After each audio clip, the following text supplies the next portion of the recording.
Thank you, colleagues, for taking the time to review over our research for the epidemiology of the Ebola virus disease. My colleagues Angela Sista, Jamie Ferreira, Murugesh Parekh, Nura Spey, and myself, Matthew Skibnewski, conducted this research to emphasize the grave importance for research in the Ebola virus disease and what effects it has had locally and globally.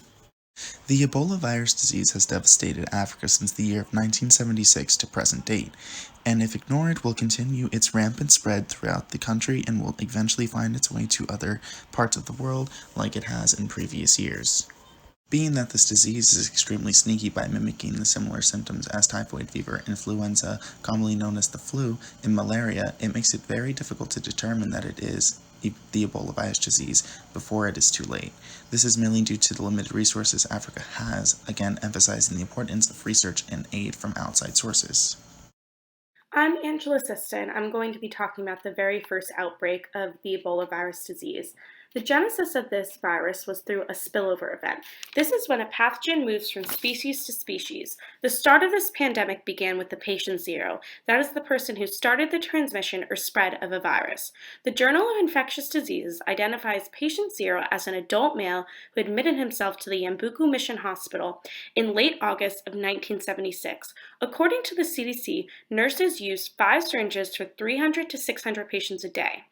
These improper techniques, contact with contaminated blood, and reuse of needles served as a catalyst for the 1976 genesis of the Ebola virus disease, leaving doctors scrambling to figure out what this unknown virus was.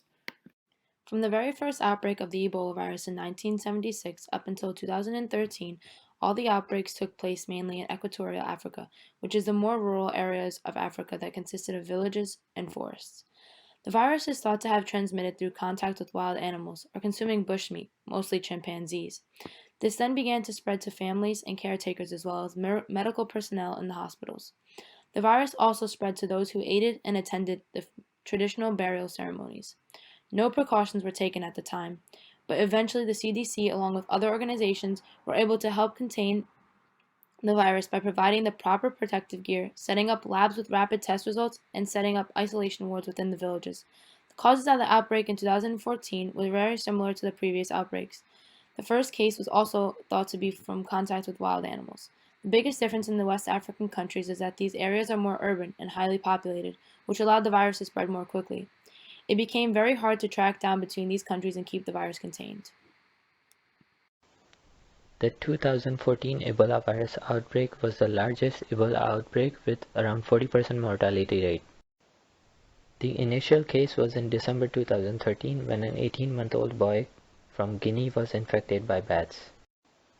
Because of weak surveillance system and poor public health system, there were difficulties with the containment, and by March 2014, the virus spread to neighboring countries of Liberia and Sierra Leone.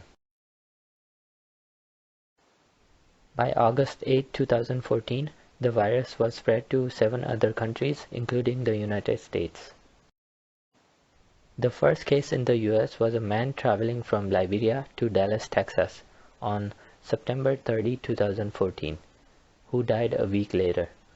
10 other people, including volunteers in West Africa and healthcare workers, were infected by the virus. One of them died and the others recovered. The outbreak officially ended in June 2016.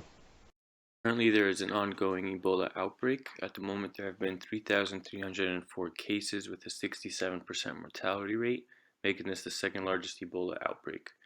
The outbreak was declared in August of 2018 in North Kivu, and it quickly spread to Ituri and later South Kivu. The issue being that these countries are currently a war zone, making it difficult to track contacts and infected persons. The war is a result of warlords and militias constantly attacking neighbors of bordering countries such as South Sudan, Uganda, and Rwanda for what's believed to be social or political recognition, as well as wealth and economic growth. These warlords continuously attack Ebola treatment centers and Doctors Without Borders operations. In March of 2019, an Ebola treatment center was set on fire and later attacked by armed militias. In February of 2019, 2 Doctors Without Borders buildings were set on fire, one in Katwa and another in Butembo, which forced workers and patients to evacuate to another hospital.